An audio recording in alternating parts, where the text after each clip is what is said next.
जय श्री कृष्णा। श्री कृष्ण चरित अमृतम भाग 74। आज हम श्रवण करेंगे पनघट पे एक प्रेम प्रसंग। आइए श्रवण करते हैं।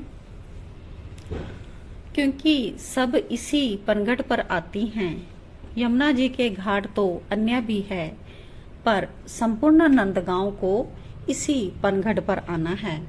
और इतना ही नहीं, अब तो बरसाने की सखियां भी यहीं आने लगी।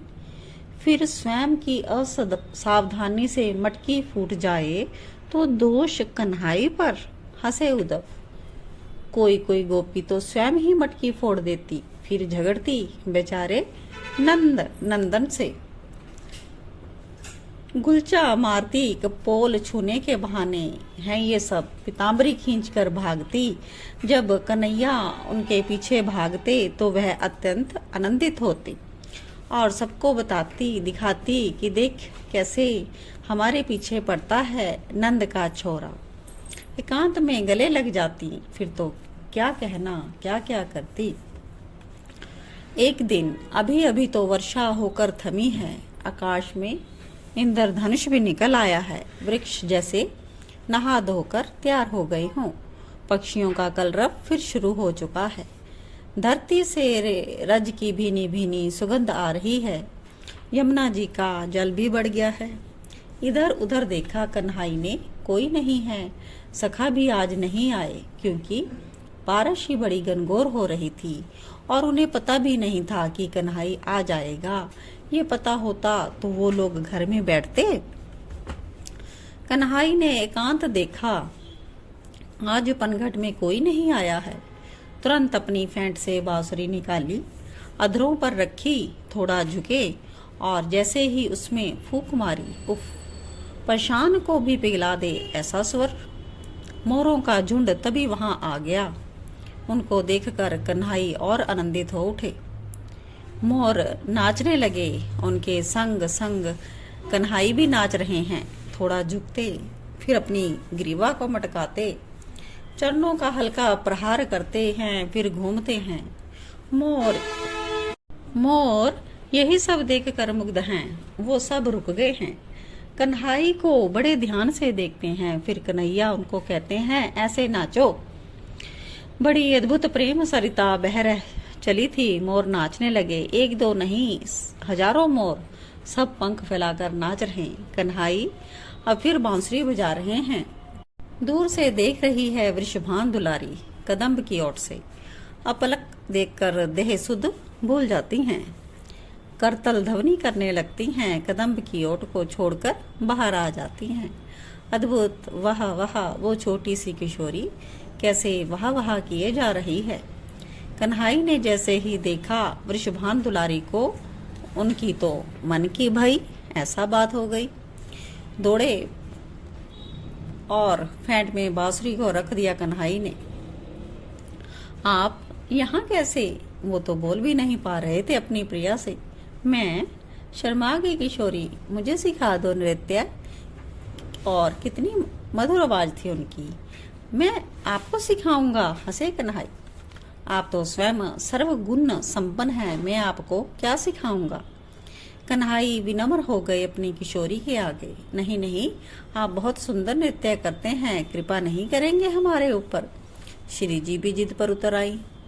हाँ, कृपा मेरी या आपकी? प्रेम स्वरूप है, प्रेम ही प्रेम से इनका ये विग्रह बना है। चलिए आपको सिखा ही देता हूँ, वैसे मुझे आता नहीं। ये कहकर किशोरी जी के पास गए, हाथों को पकड़ा और संकेत में बोले, इन हाथों को ऐसे रखना है। बोल नहीं रहे क्योंकि अति प्रेम के कारण शब्द रुक गए हैं। एक हाथ ऐसे घुमाते हुए वापस यहीं लेना है। और प्यारी, ये प्यारी शब्द मुंह से सहज निकल गया। फिर रुककर बोले, मैं प्यारी कह सकता हूँ ना? शर्मा गई राधा रानी। सुनिए, अब आपके हाथ जैसे चलें, अपने इन चरणों को भी उसी लय से चलाना है। और ये ग्रीवा, इसको ऐसे मटकाइए। ओहो, कन्हई की नकल करते हुए श्री जी ने ऐसी ग्रीवा मटकाई कि कन्हई को भी कहना पड़ा, जय हो, मुझे बेकार में आप गुरु बना रही हो। गुरु तो मेरी आप हो। श्री जी कन्हई की हर बात पर हंसती है, उनकी हर बात ध्यान से सुनती है। कटी प्रदेश को भी थोड़ा कष्ट दीजिए। हाथों को छूते, ग्रीवा का स्पर्श अपने कपोल से श्री जी के कपोल मिलाते। और तात पता है इनके दर्शक कौन हैं? वही हजारों मोर, वृक्ष में बैठे पक्षी, बहती हुई यमुना और यमुना का पनघट। प्रियतम साथ हो, प्रेमास्पद साथ हो तो काल की गति का किसको भान रहता है। समय बहुत हो गया है, अब मैं जाती हूँ। मेरी सखियां मेरी बाट देख रही होंगी। आपने मुझे नृत्य सिखाया, आपका आभार। किशोरी जी ने धन्यवाद किया, फिर बोली, मैं अब जा रही हूँ। प्रेमावतार ऐसा तो नहीं कहा जाता। इन कन्हई को झट से अलिंगर में भर लिया, करकंज में अपने कर फंसा दिए और चिन्हारी के रूप में किशोरी जी की मुद्रिका उतार ली। उद्धव विदुर जी को ये प्रसंग सुना रहे हैं। क्या श्री जी को पता नहीं चला? विदुर जी ने पूछा। उद्धव हंसते हुए बोले, ये ऐसे चोर हैं जो सामने वाले के आंखों से काजल चुरा लें और उसे पता भी ना चले। ये मुद्रिका की तो क्या बात है। अच्छा, नैनों में अपार प्रेम भरकर कन्हई को देखा किशोरी जी ने, फिर चली गई। मोर बोलने लगे, पक्षी कोलाहल करने लगे किशोरी जी के जाते ही। और चुप चुप देखो, ये है मेरी प्यारी की मुद्रिका। सब मोरों को दिखाया, मोर आनंदित हो उठे। उस मुद्रिका को चुम शाम ने अपनी फेंट में रख लिया। उद्धव भी आज प्रेम सिंधु को सुनाकर बहुत डूब रहे हैं प्रेम सिंधु में। आगे सुनाते हैं कि आप कहाँ थी किशोरी जी। नेक्स्ट सीन है, राधिका को देखा तो सब सखियों ने दौड़कर पूछ लिया, आप कहाँ थी किशोरी जी। पहले तो शर्मा गई, फिर बता ही दिया। वो कन्हई यमुना के किनारे नृत्य कर रहे थे, मैं मुग्ध होकर देखती रही। सखी, मैंने उनसे बाद में प्रार्थना की कि मुझे भी सिखा दो। सखी, उन्होंने मेरी बात मानकर मुझे भी सिखा दिया। ये बातें किशोरी जी मंत्र मुग्ध होकर बोल रही थी। नृत्य भी सिखाया और दक्षिणा भी दे दी, ललिता सखी ने कहा आगे बढ़कर। नहीं सखी, वो ऐसे नहीं हैं, उन्होंने मुझसे कुछ नहीं मांगा। मांगा नहीं, चुरा लिया ना। ललिता सखी ने श्री जी के हाथों को देखा, यहाँ की मुद्रिका कहाँ गई। श्री जी ने देखा, बोली, नृत्य में खो गई होंगी, पर उन्हें दोष मत दो, वो ऐसे नहीं हैं। अजी रहने दो, उन्हीं ने चुराया है, हम सब जानती हैं। गोकुल में बड़ा नाम कमा कर आए हैं, वो चोर हैं। ललिता सखी बोले जा रही। नहीं ललिता, ऐसे मत बोल, उन्होंने हमें नृत्य सिखाया और हम उन्हें चोर कहें, ये गलत है। राधिका जो मानती ही नहीं।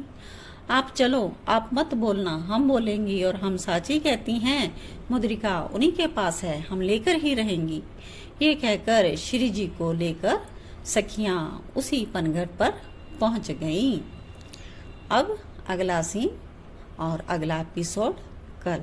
जय जय श्री राधे, जय जय श्री कृष्णा। जय राधे जया राधे राधे, जय राधे जया श्री कृष्णा। जय कृष्णा जया कृष्णा कृष्णा, जय कृष्णा प्यारो श्री कृष्णा।